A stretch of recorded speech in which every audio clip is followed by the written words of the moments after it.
Everyone, आज इस video में हम सीखेंगे कि हम दूसरों को परमिशन कैसे दे सकते हैं, वो भी इंग्लिश सेंटेंसेस में। दोस्तों, अगर आप ये वीडियो पहली बार देख रहे हैं और इस चैनल पर नए हैं तो इस चैनल को कर दीजिए सब्सक्राइब और बेल नोटिफिकेशन के बटन को भी प्रेस कीजिए ताकि आप कोई भी वीडियो मिस ना कर सकें, और इस वीडियो को लाइक शेयर करना ना भूलिए। चलिए शुरू करते हैं अपना आज का लेसन। Giving permission. जी हाँ बिल्कुल, जी हाँ बिल्कुल। Yes of course, yes of course.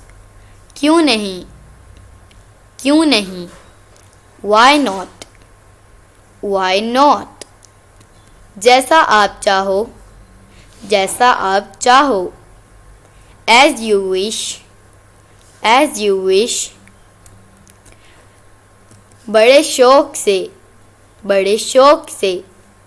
Bye all means, by all means. पूछने की ज़रूरत नहीं, पूछने की ज़रूरत नहीं। No need for asking, no need for asking.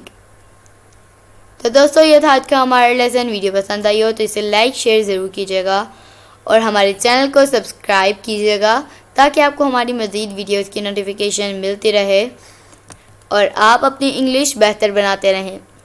आपसे मिलेंगे अगली नेक्स्ट वीडियो में, तब तक के लिए अल्लाह हाफ़िज़।